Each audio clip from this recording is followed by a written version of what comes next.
Hello there and welcome to Grand Ages Medieval. I'm your host, Chu, and welcome to a new Let's Play / preview series. And well, today we're taking a look at what would be one of my most anticipated titles for the fall season. More or less because today we're playing the developer calls this more so of an RTS game. I would consider it kind of more so of an empire building type of tycoon game. So anyhow, the general idea behind Grand Ages Medieval here, it's a bit of a city building game in the sense that you build your empire throughout the vast lands inside the game, as you kind of see inside the background here, in this massive map of Europe.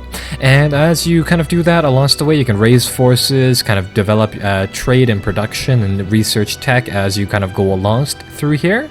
So overall, it makes for quite a grand, scale and game, kind of aptly fitting into the title there. So that's all in all with the preview copy that we have today, quite literally a few hours after the press release came out for the release of the preview version, really. Here we are starting a new game, and well, as you may have saw there inside the menu, it features multiplayer too. You can play this up to with 8 people. There's a campaign for the game, but as it turns out, we will be playing the open world map for now. So with that said, let us begin and let us see what we can do here. And right, so we can customize your faction in terms of the banner and all. I am actually digging the orange color. It's nice and vibrant, makes things easy to locate on the map. And there's a fair amount of variations for kind of what you want your shield and crest to be. I think we'll just leave that as is and we'll continue here and really start up the game like here. Right, so like I said, it's a really big map. I believe, depending on the world setting here that you have, you can have a different amount of AI competitors. I guess we'll do Europe in total, and we can pick out a starting region for us as well. I think we'll do Britannia for now. And yeah, we'll be able to start up a game like that.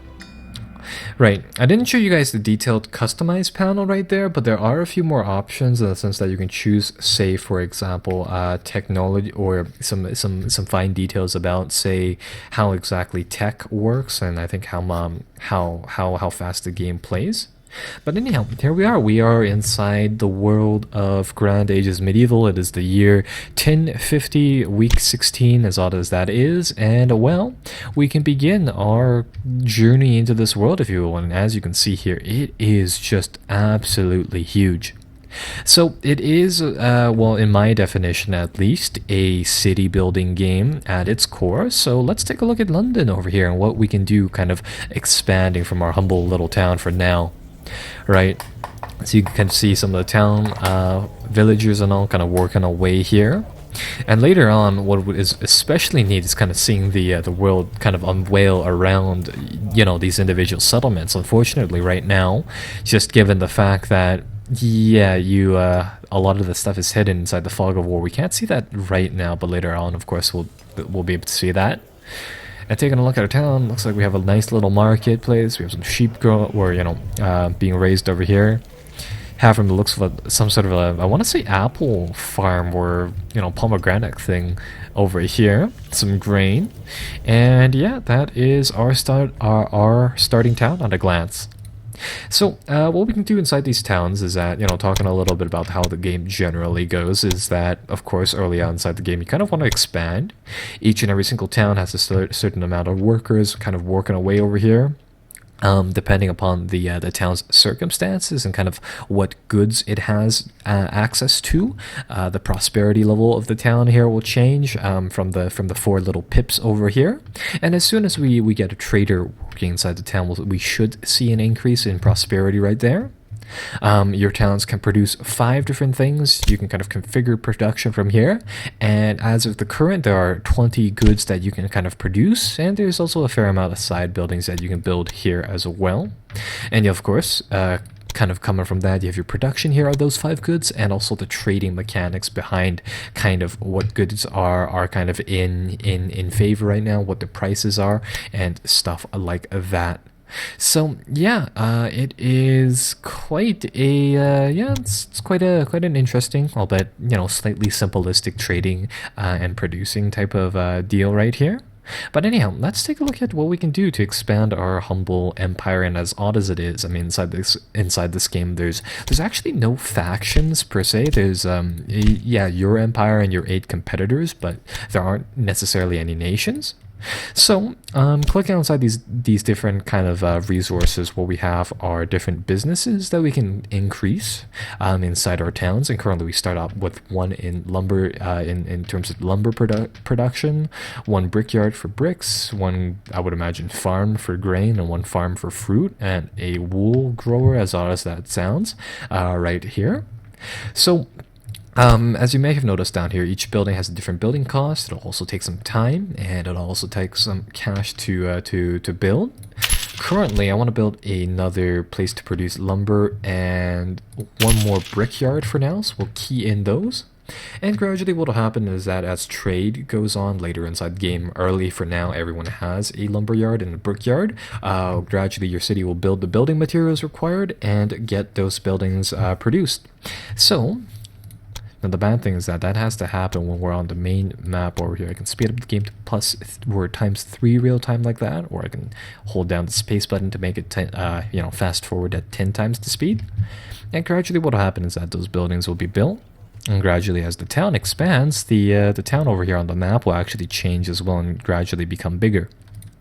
Right, so in the meantime, as you can see here, production's kind of working away. And as soon as those buildings are built, what will happen is that, yeah, the buildings will sell its commodities to the town.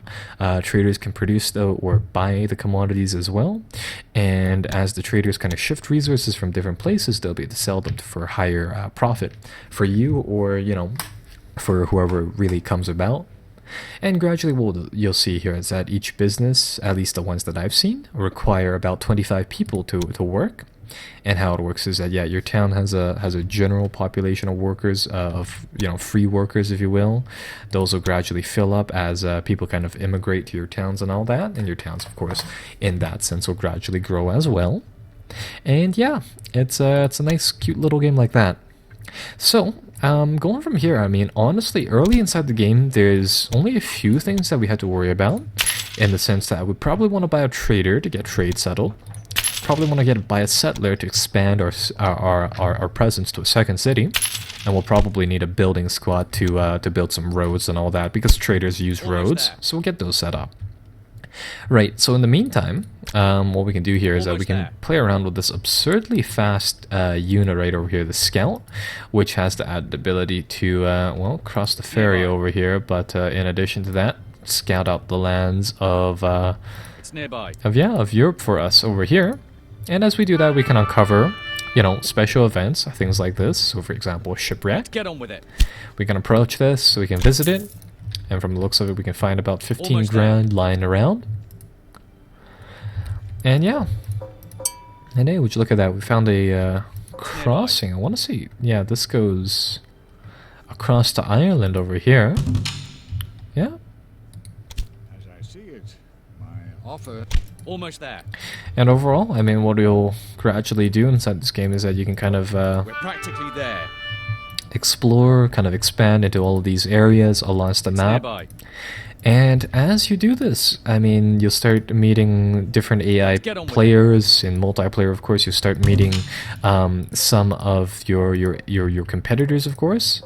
And yeah, the game really kind of moves from there. Almost there. So from the looks of it, all of this land is a little too far away from our current holdings, so we can't visit them just yet. But in the meantime, almost there. Yeah, we can kind of peel back a decent amount of Europe here, or a decent amount of almost there. Britain as it is here. And we'll just do something like that. So one thing is that because of how fast your units kind of move around the map, it of course kind of takes away from the scale of the game, but at the same time, the battles are really nice once you start being able to pump out a lot of units and being able to see fighting happen alongst all of the fronts here. And of course your units do have combat advantages and all that coming from the terrain as well. So yeah, again, it is quite neat indeed. Right. And there we go. We've produced John White over here, a trader. And what we can do with him is that I'm going to equip a few moving carts onto him, make it so that he can carry about 300 units in supplies. And after that, we can set up trade routes. For example, I can get, John White over here to start shuttling supplies from London to Leeds over here. And yeah, you'll be able to find some of these AI towns along the map as well. And what'll happen is that, yeah, he'll be sent out along this route and he'll gradually commence trade. So, from what I know about trade, it happens automatically. I mean, I think what happens is that traders will pick up whatever goods that the city is short on, and whatever your cities produce, really, and they'll more or less ship it back and forth. So yeah, this area doesn't produce any food goods, approximately, and we can ship some of that to them. And soon enough, once our trader comes out, I think, or no, after he finishes the first round over here, it doesn't look like Leeds has, you know, all too many goods for us, but as soon as he comes back here, yeah, it'll finish a leg of the trip, and it'll see kind of how much cash he generates, and he'll just gradually do that. And would you look at that, we have a nice little river crossing as well.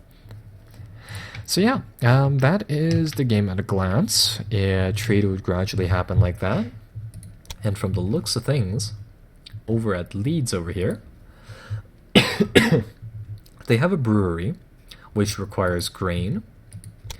And they do require foodstuffs in the sense that if we ship fruit and maybe wool to them, that would be two really profitable things, right? So that said and all, let's build a grain farm and a fruit farm. And oddly enough, inside this game, you build bricks at an immense rate. But oddly enough, I mean, you never have enough lumber, so we'll build 2 more of those lumber businesses just to kind of stem up for that. And right, in the meantime, let's build the ability to build a butchery, I guess, for one. And I guess we'll do salt for another in terms of tech. And how this tech menu works is that, and I think we'll get an axeman as a military unit. How the tech works is that every time you kind of expand your settlement, your empire, if you will, you gradually get more points to spend on technologies. But anyhow, we'll get some abilities to buy or, you know, expand in terms of resources no one else has so far. In the meantime, we can found a new town using the settler, and the idea being that you kind of want to find towns on good resource locations, but also kind of good locations for trade, right?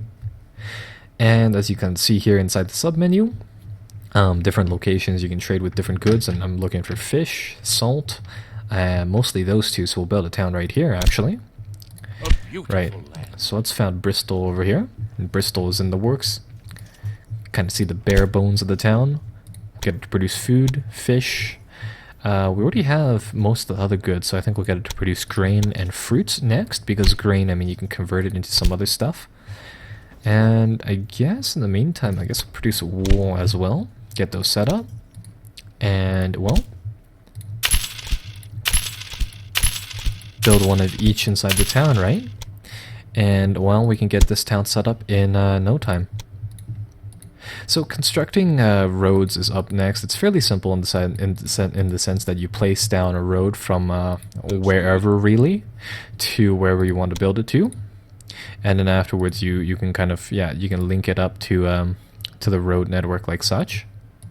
So for example, I want to build a road like that. The only way I can do so is to kind of link up 2 cities like that.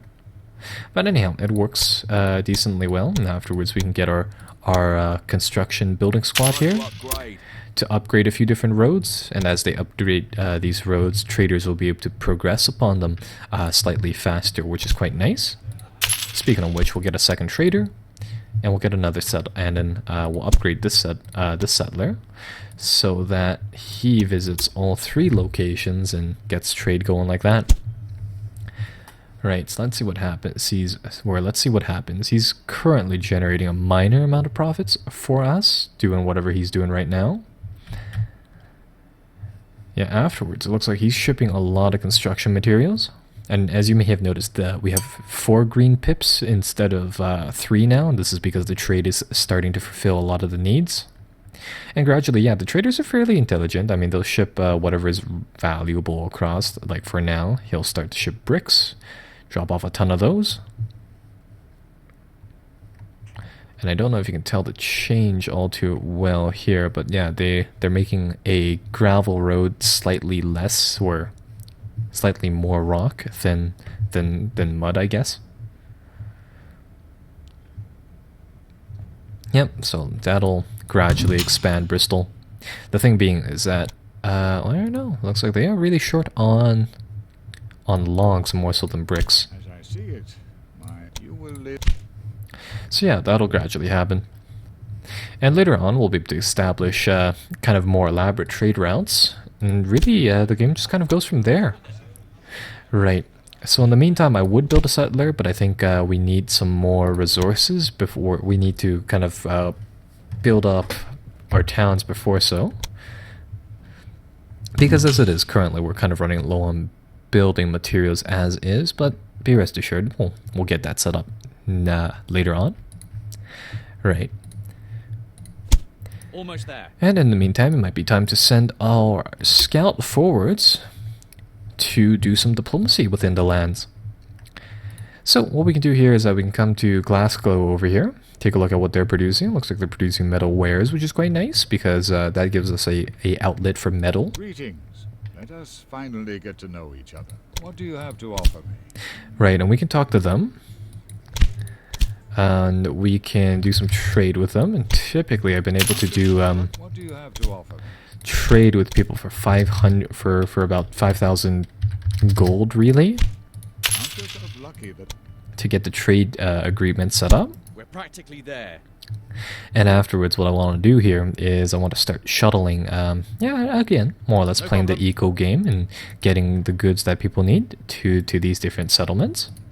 greeting. What do you have to offer me?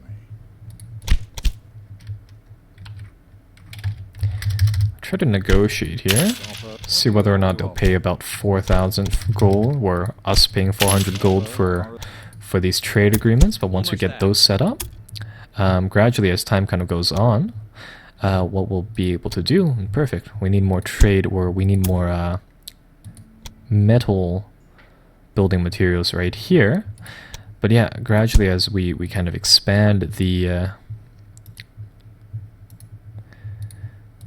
reach of our trade agreements and all that, we'll be able to set up trade routes and stuff like that, and get merchants and things to kind of accommodate them just like that. So yeah, and gradually the game will kind of go from there. The world will expand more so from your competitors, not so much from these independent factions indicated in gray. And yeah, what we'll see from trade and all is, yeah, stuff being built, workers kind of moving into these different factories over here. And gradually things will kind of go from there. And right, I'm going to get another trader set up. We'll get Henry Smith to run the same route, activate him. Begins. And I would have liked to have a bit more of a spread amongst these two traders, but I think that'll have to do for now. We'll let Henry Snow here get some distance, and then we'll reactivate. Yeah, John White.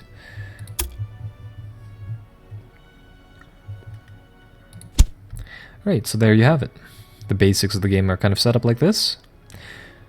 Trade caravans will gradually generate ourselves a fair amount of profit. And so long as we kind of meet the requirements of whatever markets we play into here, gradually, yeah, good things will happen like that. Right, so they need more workers in Bristol. That'll just gradually happen over here. Taking a look at production. Taking a look at what goods we currently have, or what goods we currently should produce. From the looks of things,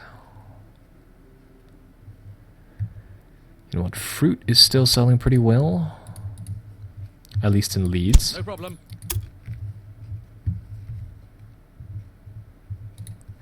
And taking a look at Glasgow over here, they produce fruit, but it's on the other end of our trade network, so that's pretty good.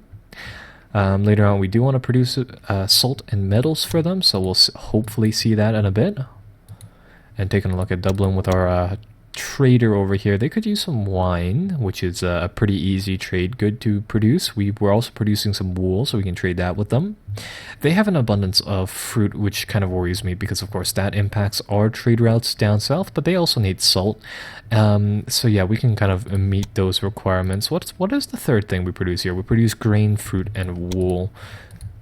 Do they produce? Yeah, they also produce grain. So yeah.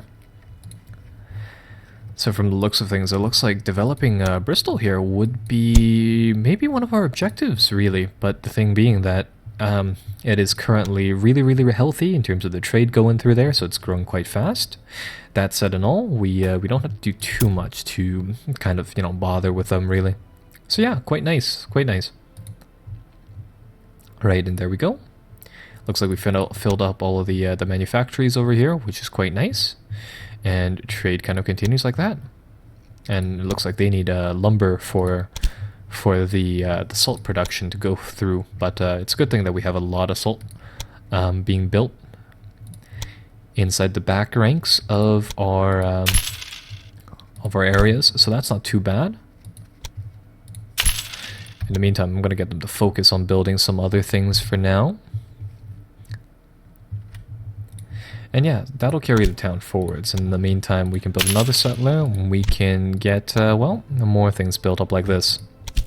So gradually, as we expand our empire, as our territory kind of increases, our empire will level up, and as it levels up, you get the ability to kind of control or, you know, do more stuff, really, is how the game opens up. So one thing is that I'm not terribly sure as to whether or not the empire screen here is truly accurate or not, because from the looks of things, more often than not, your income from kind of production costs versus trade will always kind of net each other out, despite me trying, you know, decently hard to play the resource game, right? But we'll see. And it being a trading game, of course, we need to cycle through a fair amount of that. We're setting off. But once that's done, things are good. Alright, so now we can get our people to go forwards. I've already found a nice place for another town. So I think we'll settle here for Hereford. And we can get a third city built and producing, from the looks of it, maybe perhaps coal. And some other goods like that. Coal would be one thing that, from the looks of it, some cities need. Furs, not necessarily. Wine would be, of course, pretty good, so let's key in the wines firstly. Honey, I think some people already have. Coal for one, or coal for another is really good. Fur we could do. I think we'll do lumber because, I think it would be useful in the long run. I suppose we can convert some of the salt to meat soon enough. And you know what? Actually, I think we'll just have the entire chain of, you know, lumber to salt to meat here for us to use shortly as well. So, right, you guys know the general drill. We get those areas set up, and we buy a structure in each area to kind of accommodate for that. And right, how the game kind of limits you is that you can only build one trader for each area you have, or for each city you have here. So I figured we'd build another trader, grab the 2 carts for him, and get something settled like that. And right, inside the inn, sometimes you'll have different offers kind of pop up. Typically, from what I found, they're not terribly that great, so we probably won't be checking up on that all too often. Right, anyhow, we'll add the 4 people there to his trading convoy, and you know what, we'll make this go the other way this time. Oh.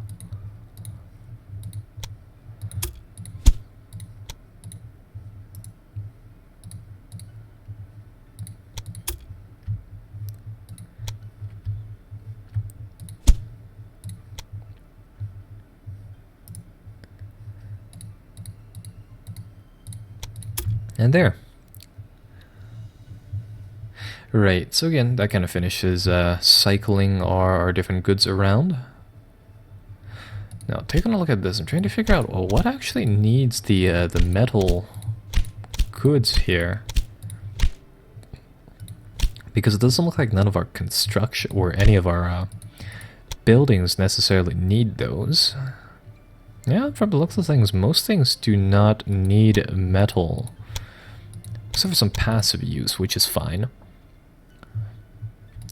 But anyhow, that settles that.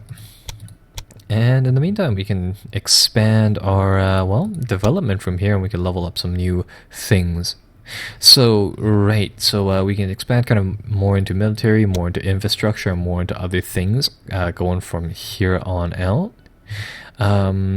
It's expanding. Let's go for... I think we'll go for some more production. We'll make a get brewery for one. The reason being is that then we can unlock the 3-field crop rotation here. Makes production of grain slightly easier. And we'll do a smithy for later on, because that unlocks a lot of stuff over here. But we'll start and see whether or not we can perhaps pick up the plow next for some more grain. And from grain we might be able to really get some more production going on from there. But yeah, that is kind of what we can do here at a glance. Oh, journey begin. Forgot to enable his trade route, but we'll be able to settle him out, get him to ship out. And yeah, what we'll see is that from here forward, or from this trader, he'll be able to move across, shimmy a variety of goods across these 3 settlements.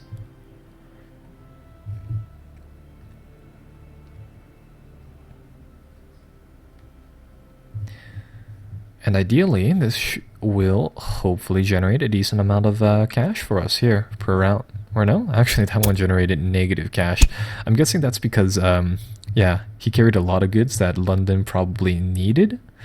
From the looks of it, our other traders are doing pretty well though, so that is still nevertheless pretty good.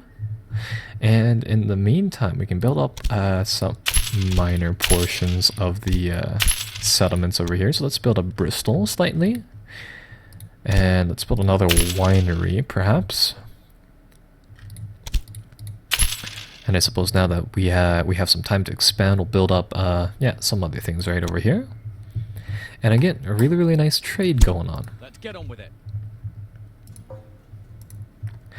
Right, so let's explore the rest of the land over here for now. Oh, would you look at that? I think we found a free cart over here, I want to say. No, we found some bandits. Let's disappear. In that case, we'll run away from bandits, because the scouts really do not have a lot of combat power. Right, but I think it'll be time to move into showing you guys some of the combat. So let's go to their capital, where we can safely buy a barracks. And once that finishes, we'll be able to pump out some military units, and we'll be able to deal with those bandits accordingly. So, I think that'll have to wait until next time, so I'll see you guys back in, well, episode 2, hopefully. And be sure to, you know, like and subscribe for more Grand Ages Medieval, and also to tell me about what you think of the game so far inside the comments below. So, once again, I hope to see you guys inside episode 2 of our Let's Play series. Bye-bye for now.